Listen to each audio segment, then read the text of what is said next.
Hello students, अस्सलाम वालेकुम। उम्मीद है आप सब खैरियत से होंगे। स्टूडेंट्स, हमने फर्स्ट ईयर मैथमेटिक्स के लास्ट लेक्चर में 10 इयर्स के 2013 के MCQs कंप्लीट कर लिए थे। आज हम एक और साल के करने के लिए जा रहे हैं, 2012 के। स्टार्ट करते हैं। MCQ number 1 solution.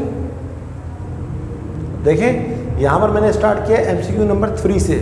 First and second MCQ मैंने नहीं लिखा है। उसकी वजह क्या है ये मैं आपको बताता हूँ। MCQ नंबर 1 जो है ये चैप्टर नंबर 4 से रिलेटेड है। चैप्टर नंबर 4 इस दफ़ा आपके एग्जाम में नहीं आ रहा है, वो रिड्यूस हो गया है। MCQ नंबर 2 एक्सरसाइज 7.5 से रिलेटेड है। 7.5 भी एग्जाम में नहीं आ रही है, तो इसलिए हम MCQ नंबर जो है 1 और 2 नहीं करेंगे, 3 करेंगे। तो 3 हमारे पास क्या है, 5, 3, 2। ये कॉन्सेप्ट है एक्सरसाइज 7.2 का, परम्यूटेशन। अगर इस तरह लिखा हुआ हो तो इसका आंसर आता है 5 factorial upon 3 factorial multiply by 2 factorial. अगर आप इसको कैलकुलेटर में करेंगे तो आपका डायरेक्ट आंसर आ जाएगा 10 हमारा आंसर है। जैसा कि मैं प्रीवियस लेक्चर्स में बता चुका हूं कि हर MCQ के 4 ऑप्शन होते हैं। मैं 4 ऑप्शन नहीं लिखता, मैं आपको करेक्ट आंसर बताता हूं। फिर ऑप्शन जो है वो आपके पास भी 10 इयर्स हैं, उसमें आप देख लीजिएगा, वेरीफाई कर लीजिएगा। सो इसका जो आंसर आ रहा है वो आ रहा है 10। पहला ऑप्शन यहाँ पर आ रहा है 9 गलत है। सेकंड ऑप्शन जो B है 10 वो 100% करेक्ट है। चलिए अब देखिए, 3 के बाद 4 और 5 भी मैंने नहीं लिखा हुआ है। उसकी वजह ये है कि 4 जो है वो एक्सरसाइज 12.5 से रिलेटेड है, वो सिलेबस से रिड्यूस हो चुका है, इस दफ़ा एग्ज़ाम में नहीं आ रहा। और 5 जो है वो एक्सरसाइज 11.1 से रिलेटेड है। चैप्टर नंबर 11 पूरा का पूरा रिड्यूस हो गया, वो एग्ज़ाम में आ ही नहीं रहा, तो ये करने का कोई फ़ायदा नहीं होगा। आपका टाइम ज़ाया होगा अगर आप करेंगे, क्योंकि एग्ज़ाम में नहीं आएगा। तो 6 देखें, 1/1 + tan square theta is equal to 1/1 + tan square theta क्या होता है, sec स्क्वायर थीटा। ये मैट्रिक में भी है और एक्सरसाइज 10.1 से पहले आप फॉर्मूला देख सकते हैं। 1/sec जो होता है वो cos होता है और 1/sec स्क्वायर हो जाएगा cos square theta. So the correct option is cos square theta. तो पहला ऑप्शन क्या दिया हुआ है जनाब, पहला ऑप्शन दिया हुआ है -sec स्क्वायर थीटा, ये गलत है। दूसरा ऑप्शन जो है cos स्क्वायर थीटा 100% करेक्ट। चलिए अब हम करते हैं 7। MCQ नंबर 7 क्या है, इफ़ x + 3, 3 बराबर है -5, 3 के, then the value of x is what. जब दो ब्रैकेट्स, दो ऑर्डर पेयर एक दूसरे के बराबर आ जाते हैं तो पहली वैल्यू इसकी और पहली वैल्यू इसकी बराबर आ जाती है। तो x इज 3 वहाँ ले जाए, -5 ये वहाँ जाके -3 हो जाएगा, -5 -3 -8, तो -8 आपका करेक्ट आंसर है। ऑप्शन में -8 कहाँ लिखा हुआ है, पहला ऑप्शन है -7 रॉन्ग है, दूसरा ऑप्शन है -2 रॉन्ग है, तीसरा ऑप्शन जो है -8 100% करेक्ट। चलिए जनाब, ये हमने किया 7 के बाद देखें 8 में हमारे पास क्या लिखा हुआ है, इफ a बराबर है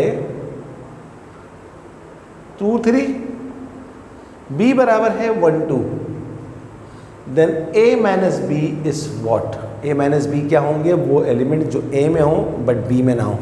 तो पहले जो सेम है उसे काट दें, 2 यहाँ भी सेम है, 2 यहाँ भी सेम है, काट दें, तो जो पहले वाले में बचेगा बस वही आपका आंसर होगा, दूसरे वाले को नहीं देखते। सो 3 इज़ द करेक्ट आंसर।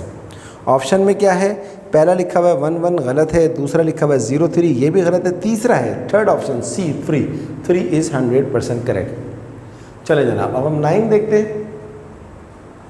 9 में क्या लिखा हुआ है, if the roots of the equation ax² + bx + c are equal, then b² - 4ac is, इसका आंसर होगा इक्वल्स टू 0। एक्सरसाइज 3.5 का कॉन्सेप्ट है ये, इसको बोलते हैं डिस्क्रिमिनेंट। अगर किसी इक्वेशन के रूट्स जो होते हैं वो इक्वल होते हैं तो उसका डिस्क्रिमिनेंट हमेशा 0 के बराबर होता है। तो करेक्ट ऑप्शन क्या लिखा हुआ है, पहला ऑप्शन है >0 गलत है, दूसरा ऑप्शन है <0 ये भी गलत है, तीसरा ऑप्शन है इक्वल टू 0 बिल्कुल सही है। अच्छा जनाब, 9 के बाद देखें मैंने 10 भी छोड़ दिया, 11 भी छोड़ दिया है। वजह क्या है, 10 चैप्टर नंबर 4 से रिलेटेड है, चैप्टर नंबर 4 नहीं आ रहा एग्जाम में, और 11 भी चैप्टर नंबर 4 से रिलेटेड है, ये भी एग्जाम में नहीं आ रहा। तो हम जा रहे हैं 12 के ऊपर। 12 है 5p3, तो ये आप डायरेक्ट कैलकुलेटर में करें, आपके कैलकुलेटर में एक बटन होता है NPR, तो ये देखिए मैं आपके सामने कर रहा हूँ, ये मैंने 5 प्रेस किया, शिफ्ट दबाया, मल्टीप्लाई का बटन दबा दिया, P आ गया 3, तो 5P3 होता है 60। सो 60 इज़ आवर करेक्ट आंसर। तो MCQs में ऑप्शन में कहाँ पर लिखा हुआ है 60? 12 नंबर। पहला है 120 गलत है, दूसरा है 60 100% correct. So 60 is the correct answer. चलिए जनाब आगे चलते हैं। ये हमने कौन सा पार्ट किया इसका? 12। अब हम करते हैं 13। बहुत अच्छा पार्ट है 13। n+1 factorial upon n-1 factorial. बहुत आसान है। देखें जब आप फैक्टोरियल खोलते हैं तो हर बारी में 1 कम कर देते हैं। तो पहला क्या हो जाएगा? n+1 into n+1 -1 factorial, sorry -1 into n+1 -2 factorial.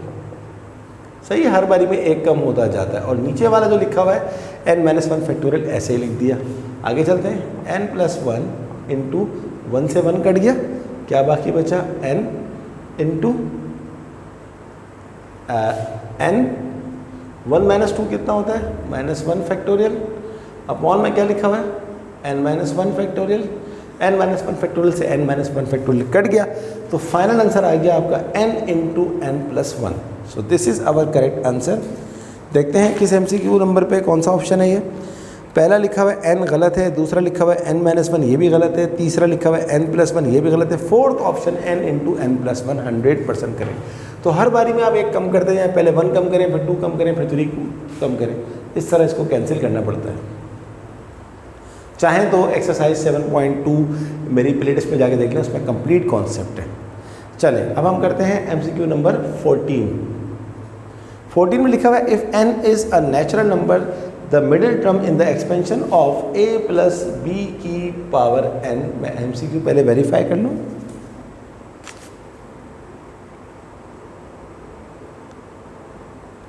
Sorry ये 2n है, n नहीं है, 2n है। सही है जनाब। तो ये 2n है। 2 जब भी कोई चीज़ 2 से मल्टीप्लाई होती है तो वो इवन ही आंसर आता है। सही है जनाब। तो इवन के लिए जो मिडिल टर्म का फॉर्मूला होता है, जब मैं 8.3 पढ़ा रहा था तो मैंने बताया था, वो फॉर्मूला होता है हमारे पास n+2/2। n हमारे पास है 2n+2/2। यहाँ से आप 2 कॉमन ले लें तो ये हो जाएगा n+1/2। 2 से 2 कट गया, तो आपका आंसर आ जाएगा n+1 टर्म। तो कौन सा ऑप्शन करेक्ट है जनाब? पहला ऑप्शन लिखा हुआ है n/2 टर्म गलत है, दूसरा ऑप्शन है n+2/2 गलत है, तीसरा ऑप्शन है n+1 टर्म 100% करेक्ट। तो ये था MCQ नंबर 14। चलिए जनाब अब हम जाते हैं MCQ नंबर 15 के ऊपर। 15 क्या है? If the sides of a triangle are 3, 4 and 5 units then S is what? S का फॉर्मूला हमें पता होना चाहिए। 12.3 का कॉन्सेप्ट है एक्सरसाइज a + b + c का फॉर्मूला होता है 1/2a।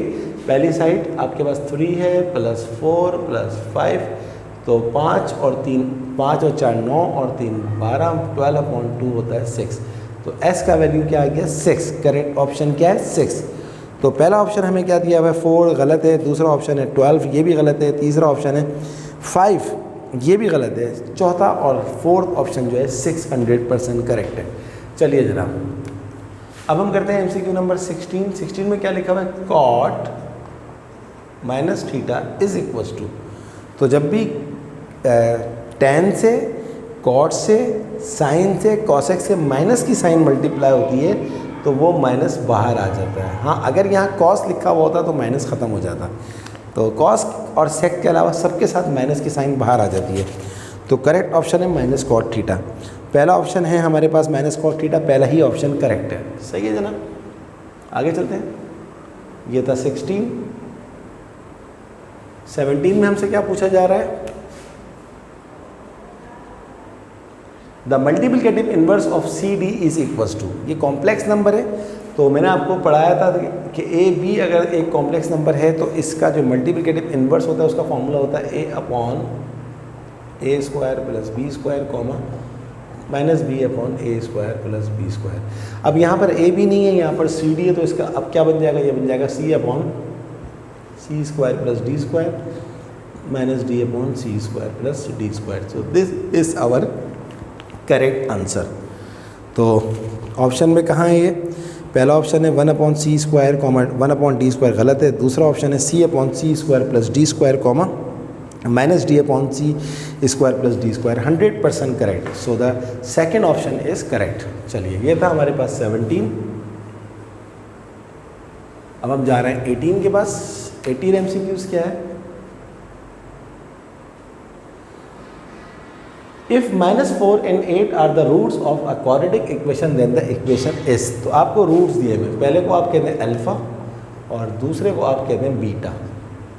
तो अगर आपको क्वाड्रेटिक इक्वेशन बनानी हो तो ये 3.5 में फॉर्मूला है, x square minus sum of the roots x plus product of the roots is equals to 0। So x square minus sum of the root -4 plus 8 x plus product of the root -4 into 8 is equals to 0। X square 8 में से 4 गया 4, तो plus minus minus 4x हो जाएगा, plus minus minus 4 8 32 is equals to 0। So x square minus 4x minus 32 is equals to 0 is our quadratic equation. तो पहला answer दिया हुआ है x square minus 4x minus 32, तो फर्स्ट ऑप्शन ही इसका correct है, 100% करेक्ट है। अब हम करते हैं इसका 19 MCQs नंबर। कहता है omega plus omega square is what. बहुत आसान है, हम जानते हैं ये 3.3 का कॉन्सेप्ट है, एक्सरसाइज 1 प्लस ओमेगा स्क्वायर बराबर होता है 0 के। तो ओमेगा प्लस ओमेगा स्क्वायर 1 को वहाँ ले जाए -1, तो इसका आंसर जो आएगा वो आएगा -1। तो ऑप्शन में -1 कहाँ लिखा हुआ है देखते हैं। पहला ऑप्शन है ओमेगा गलत है, दूसरा ऑप्शन है 1 ये भी गलत है, तीसरा ऑप्शन है -1 100% correct. So the third option is correct. चलिए अब हम जा रहे हैं लास्ट MCQ करने के लिए, MCQ number 20। The sum of the roots of the equation is, ये एक्सरसाइज 3.6 का कॉन्सेप्ट है। सम ऑफ द रूट्स का फॉर्मूला होता है sum of roots is equals to, ये होता है फॉर्मूला -b अपॉन a। तो ये माइनस फॉर्मूले का, ये b क्या होता है जो x के साथ में लिखा हुआ होता है, a क्या होता है जो x स्क्वायर के साथ में लिखा हुआ होता है। माइनस माइनस प्लस, इसको 4 से काट दें, 4 4 16 4 3 12, तो sum of the roots alpha plus beta बोलते हैं 4/3 आंसर आ गया। तो देखते हैं ऑप्शन में 4/3 कहाँ लिखा हुआ है। पहला ऑप्शन है -4/3 गलत है, दूसरा ऑप्शन है 1/3 ये भी गलत है, सी ऑप्शन जो है 4/3, थर्ड ऑप्शन 4/3 इज़ 100% करेक्ट। तो स्टूडेंट ये थी हमारी आज की क्लास जिसमें हमने 2012 के MCQs ख़त्म कर लिए हैं। अब सिर्फ 2 साल के MCQs रह गए हैं, एक 2011 के और एक 2010 के। इंशाल्लाह वो भी जल्द से जल्द ख़त्म करेंगे और उसके बाद फिर मैं आपको टारगेटेड MCQs दूंगा अपनी तरफ से, मोस्ट इंपॉर्टेंट MCQs। जब आप ये 10 साल के MCQs कर लेंगे, मॉडल पेपर के MCQs कर लेंगे, मेरे टारगेटेड पेपर के MCQs कर लेंगे, तो मैं आपको गारंटी देता हूँ आपका एग्ज़ाम में एक MCQ भी मिस नहीं होगा, मैं आपको गारंटी देता हूँ। कोई प्रॉब्लम हो तो कमेंट बॉक्स में बताइए, मैं इंशाल्लाह आपकी ज़रूर हेल्प करूँगा। इसके साथ साथ आप तमाम बच्चों से रिक्वेस्ट है कि अगर अभी भी आपने मेरे चैनल को सब्सक्राइब नहीं किया है तो उसको ज़रूर सब्सक्राइब कीजिएगा, क्योंकि इसका फ़ायदा आपको होता है। जैसे ही मेरा लेक्चर अपलोड होता है इसका नोटिफिकेशन आपको मिल जाता है। मेरी वीडियोज़ को सिर्फ अपने तक महदूद ना रखें, अपने तमाम दोस्तों में शेयर करें ताकि सबका फ़ायदा हो। इन बांटने से बढ़ता है, कभी घटता नहीं है। तो मैथ विद सर आसिम की जानिब से अल्लाह हाफ़िज़।